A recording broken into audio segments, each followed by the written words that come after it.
Hello everyone. Today I'm going to introduce you the 8 fundamental methods how to prepare your herbs. And this video is crucial because if you want to invest in your health and you want to live longer and live better, so watch this video because herbs are affordable, herbs are natural, herbs are organic, herbs are healthy, and they do work. So let's dive into the world of how to prepare the herbs. Please don't forget to subscribe, like, and do some noise on the channel. It helps me, it motivates me to keep doing those videos. Thank you very much and welcome to the Healthy Herbs with Vlad. Oh mon amour, sous le ciel bleu, chaque instant je vis pour nous deux. Today I'm going to discuss different methods of herbs preparation. So we're going to start with infusion. Fresh herbs are cut and prescribed quantity placed in a teapot or other non-metallic container. Water is brought to the boil and poured over the prepared herbs.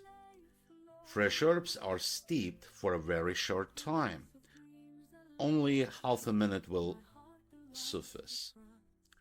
The tea has to be quite light yellow or light green. Dried herbs are steeped somewhat longer, 1 or 2 minutes. A tea prepared in this manner is substantially more wholesome and also more pleasing to the eye. Roots are placed in the required amount of cold water, brought to the boil and steeped for 3 minutes. That's for the roots. The daily requirement of a tea is poured in the thermos flask and the prescribed quantity sipped during the day. In general, one takes 1 heaped teaspoon of herbs in the 1/4 liter of water, which is equal to 1 cup. Otherwise as prescribed for the individual plants.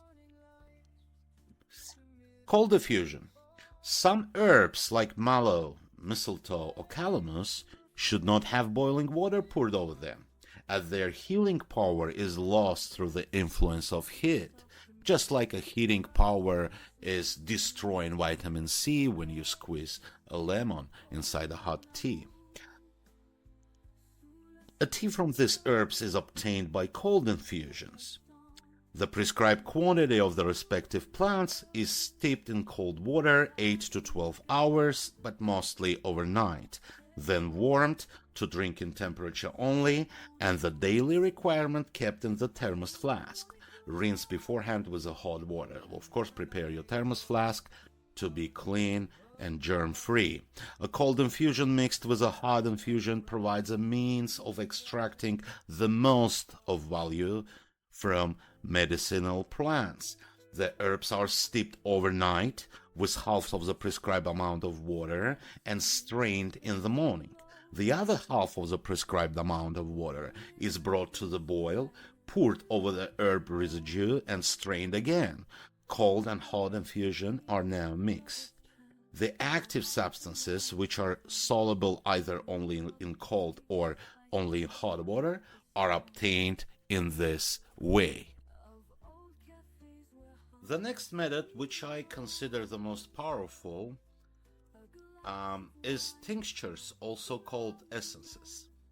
An essence. Tinctures are also extracts, which are won with 38% to 40% strength corn or fruit spirit, basically alcohol. A bottle or other sealable container is loosely filled with the appropriate herbs and rye whiskey or vodka poured over them. Leave standing well sealed in a warm place. Try to keep it within the temperature of 20 Celsius, which is 68 Fahrenheit, for 14 days or longer.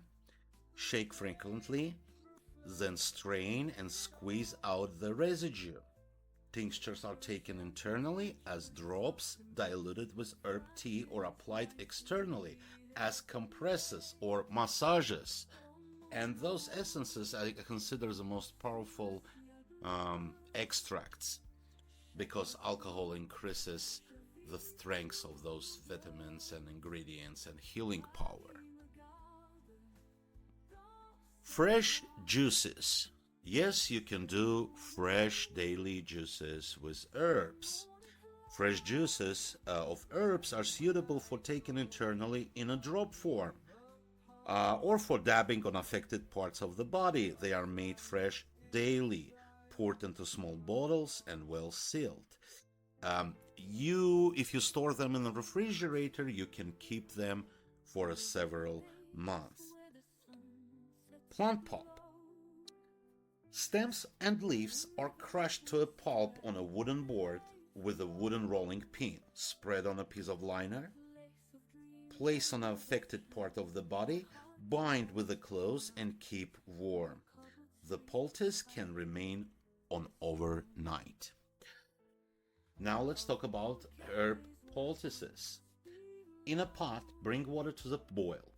Hang over it a sieve in which are laid fresh or dried herbs and cover it. After some time, take the softened warm herbs, put them on a lightly woven cloth and place on affected part. Everything is covered with a woolen cloth and bound fast with further clothes. No feeling of cold should arrive. If you feel some cold feeling, take it out. Very effective are warm horsetail poultices.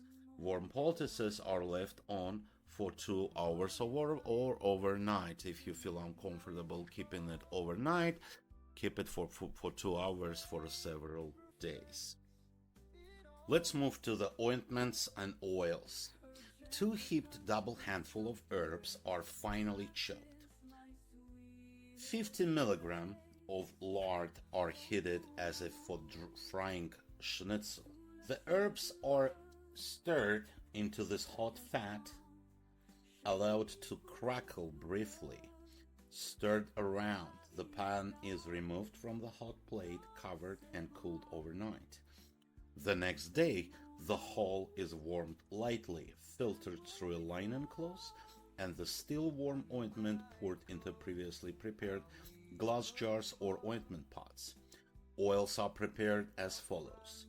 Flowers or herbs are loosely placed in a bottle up to the neck. Cold pressed olive oil is poured over them till the oil stands 2-finger width above the flower or herbs. Let stand for 14 days in the sun or near a stove. Let's move to the herb bath. There are 2 different types of herb bath. First is a full bath and sitz bath. For a full bath, the appropriate herbs are steeped overnight in cold water. One bucketful,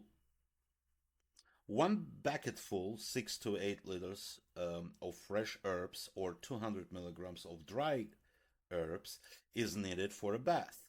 This is heated and strained the next morning and poured into the bath water. Soak it for 20 minutes. The heart must be above the water. After the bath, do not dry off, but wrap yourself in a bath towel or robe, go to the bed and lie there for 1 hour perspiring. And sitz bath. For a sitz bath, take only half of bucketful of fresh herbs or approximately 100 milligrams of dried herbs and proceed as for a full bath. Just use the method in the previous description. The bath water must cover the kidney region. Observe the instructions for the particular herbs. The water from the full bath as well from the sitz bath can be rewarmed and used twice more. Swedish bitters compress. A piece of cotton wool or gauze of a size compatible with the affected area is dampened with drops of Swedish bitter and laid on the affected area, which has been well covered with lard or calendula ointment to prevent the alcohol drying out the skin. Over this, a somewhat larger piece of plastic may be placed to protect the clothing. Then, a warm cloth or a bandage is tied over the hole.